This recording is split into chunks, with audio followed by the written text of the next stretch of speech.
And I tell you what I'm tired of. I've had Secretary Mayorkas sit in front of me in a different committee, the Homeland Security Committee, where I asked him at length about the outrage of 250,000 migrant children, unaccompanied, crossing the border in the last 2 years, and tens of thousands of them being sold into slavery. Let's not mince words. They've been sold into slavery. When kids are being put into factories, forced to work overnight, forced to work in terrible conditions, they're not getting paid, they're not going to school, sometimes they're not getting fed, that's slavery. And what I heard from Secretary Mayorkas, don't take my word for it, you go look at the record, read the transcript. What he told me was, oh, it's not my problem. We don't have anything to do with it. Not my problem. Now we have a new report from HHS where they say it's not their problem. Senator Josh Hawley recently went off during a fiery Senate hearing, confronting Secretary Mayorkas about the horrifying truth of unaccompanied migrant children being sold into slavery right here in the United States. But what truly set the room on fire was his recounting of previous encounters with Secretary Mayorkas, especially regarding the shocking statistic of 250,000 unaccompanied migrant children crossing the border in the last 2 years. Trust me, you're going to want to hear every word of this, so let's dive right in. Thank you, Mr. Chairman. I'm glad we're having this hearing. And thank you to all of the witnesses. Thank you for being here. I want to visit with you in just a second, but I just want to reiterate something that I heard the chairman say that I agree with, which is that there really ought to be government witnesses sitting there. And I tell you what I'm tired of. I've had Secretary Mayorkas sit in front of me in a different committee, the Homeland Security Committee, where I asked him at length about the outrage of 250,000 migrant children, unaccompanied, crossing the border in the last 2 years, and tens of thousands of them being sold into slavery. Let's not mince words. They've been sold into slavery. When kids are being put into factories, forced to work overnight, forced to work in terrible conditions, they're not getting paid, they're not going to school, sometimes they're not getting fed, that's slavery. And what I heard from Secretary Mayorkas, don't take my word for it, you go look at the record, read the transcript. What he told me was, oh, it's not my problem. We don't have anything to do with it. Not my problem. Now we have a new report from HHS where they say it's not their problem. Amazing how this works. Nobody's responsible. These kids are literally being sold as slaves in the United States of America in the year 2023, and nobody's responsible. They don't want to come and testify to this committee. You bet they don't. They don't want to be put under oath. They don't want to answer any questions. They don't want cameras here.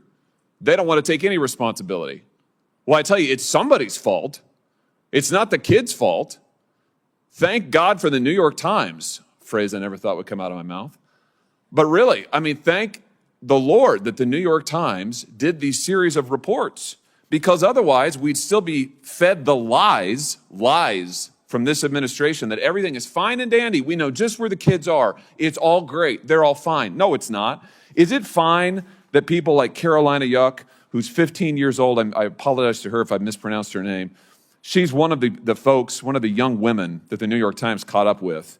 What is she doing? Midnight in Grand Rapids, Michigan, a conveyor belt carrying bags of Cheerios past a cluster of young workers. Carolina, every 10 seconds, has to stuff a sealed plastic bag of cereal into a passing yellow carton. It's dangerous work, fast-moving pulleys and gears that had torn off fingers and ripped open a woman's scalp.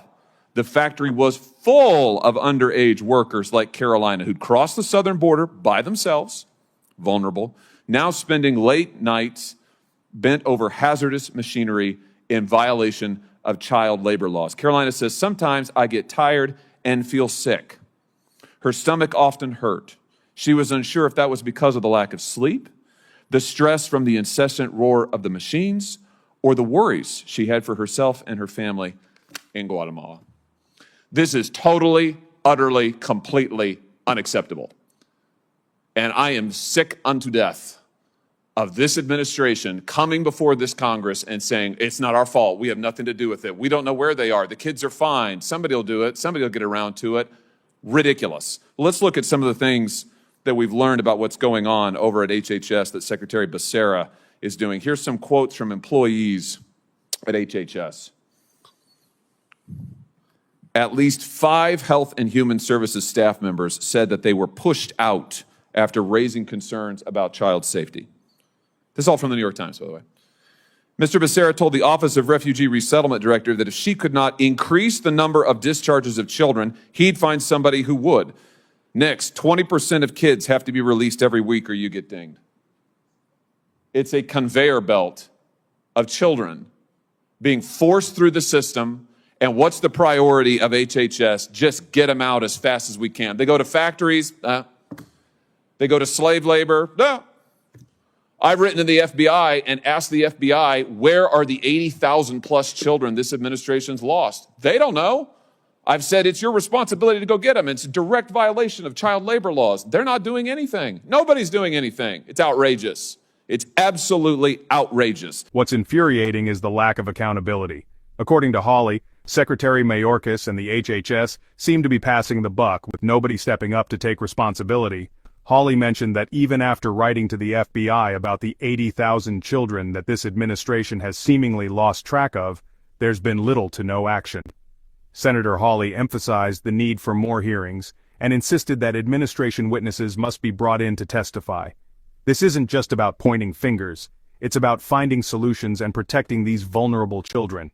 Hawley's not stopping here, and neither should we. This is a fight for justice that we all need to be part of. This is a deeply troubling issue, and it's one that can't be ignored. Thank you for sticking with me through this intense discussion.